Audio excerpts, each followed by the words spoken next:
Rightio. All we know is he's called the Stig. Now, anyone who doesn't watch Top Gear, go and YouTube it so you know what the hell we're talking about. Yeah, because there's a lot of people that just went, these people are nuts, which we are. But Top Gear is hilariously funny, and we'll make plenty of references to it because, well, it's a show that both of us watch, and we both know what the hell we're talking about. Exactly. Ooh, I tell you a show that I did start watching this week was Body of Proof. Okay. You know, that's the one with Dana Delaney and the other people and the dead bodies. Oh, yeah, I know it well. You do, or are you just saying that? That was what we like to call...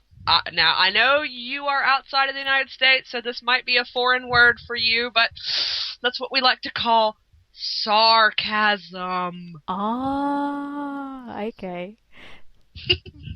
See, Russ knows what I'm talking about. He's probably at work, like Wolf. He's at work, but I hope he'll be listening.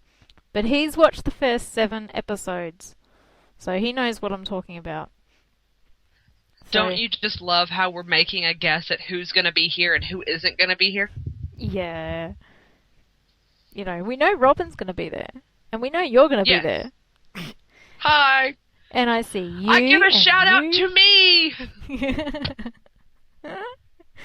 Oh, goodness me. So yes, Body of Proof is like Diet Bones.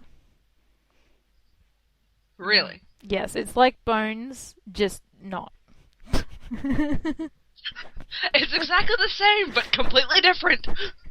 Again. Well, you know, the bodies aren't in a state of complete and utter revolting decay. You know, because the last episode I watched, she's like walking around with the fake eye going, yeah, look, it's got a barcode on it. And I'm like, ew. But Body of Proof, they're usually all like plumped up and drowned. So, you know, less gross, slightly. There was one episode, I'll admit that I typically don't get grossed out when it comes to shows like that because I've been a forensics nerd since I was little. So that doesn't really bother me. But there was only one episode of Bones that really just made me want to go throw up. And there was a guy who was in a grease pit.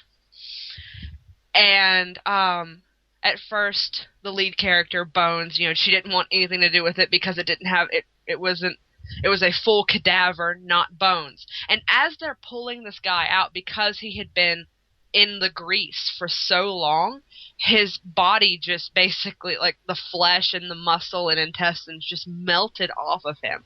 And there's like guts and skin and all that just falling off of the skeleton. And I was like, See, I'm usually eating breakfast when I'm watching Bones because I tape it. oh. So, you know, I tend to sort of judge by the ads from like the day before, going, okay, am I going to watch it before the toast or after the toast? And what am I going to put on the toast? Is it going to be peanut butter or is it going to be Vegemite? And if it's really gross, it will not be Vegemite. That kind of reminds me of when I was in, I was taking a class when I was in high school. It was a first responders class. Basically where we learned CPR and how to, you know, save people's lives and how to birth babies and all of this to become certified to the state. So in case of, like, say, another Katrina or another Hurricane Katrina or, you know, things like that, you could be called out to go and help. It's a volunteer service, basically. Yeah. My teacher, lovely woman that she is, she was notorious for ordering pizza for the class.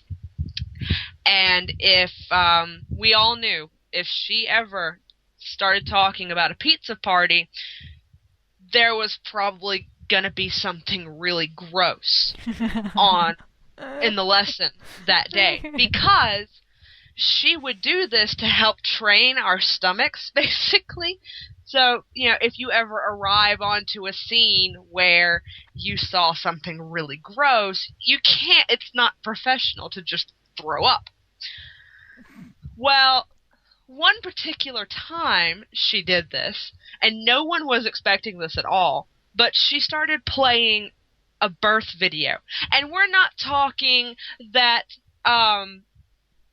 all the TV shows where they show women giving birth and they've got their makeup on and all. No. We're talking full-blown vagina shot with baby coming out. You. No epidural, nothing pretty about it, no fuzzy lines over it. No, we saw the whole shebang. And every guy in the room was like, eh. Every girl in the room said, I am not doing that. And yet, you did. Which was my next point. Except for me, who sat there and went, that's kind of gross, but kind of cool. At the same time. It, stretches. That is so cool. Ew. That was my high school experience. People loved taking biology classes with me, because while everyone else was going, ew, I was like, cool. Yeah. Remind me not to do a biology class with you. In fact, remind me not to do biology at all. Yeah. One time we were dissecting an eyeball, and I thought that was the coolest thing ever. And everyone else was like, ew, this is so gross. I'm like, it's an eyeball! They were like, yeah, we know, it's still icky. I can, however, tell you for a fact that it is very difficult to puncture an eyeball. And when you do puncture an eyeball, it goes pop. Yes, we actually had a girl in my grade 6 class, and her name was Kathleen. And I really liked Kathleen, except for her mum worked at an abattoir. So, this one day she decided she was going to bring in an eyeball, and the teacher's trying to cut it, and yeah, didn't work. So, no. I'm very grateful that it didn't work, because that put me off cutting anything up, for a very long time. So then when I got to high school science, I'm like, yeah, toads, nah. I couldn't bring myself to cut up the frogs, and the reason for that is, although I have a very strong stomach when it comes to gore, the real stuff, not the Hollywood stuff, I also have a very strong sense of smell, and all you could smell in that class was formaldehyde. Yeah. So which is gross. It came down to, well, if you don't do it, you fail. I'll be like, I can handle that. I can handle failing. No, I basically just sat there with, I remember what I did now. I took Germex. I don't know if you have Germex there. What's that? It's hand sanitizer. It's basically like rubbing alcohol. Oh, okay, like Dettol. Okay. Yeah, I took some of that, I smeared it onto some Kleenex, and I rolled it up and shoved it up my nose. Needless to say, I did not think this all the way through. So by the time that it actually I was finally able to dissect the frog because I couldn't smell anything, I was also high. You dick. So it was like, I'm cutting up a frog! This is so funny! How does that feel, Kermie? Biology was fun that day.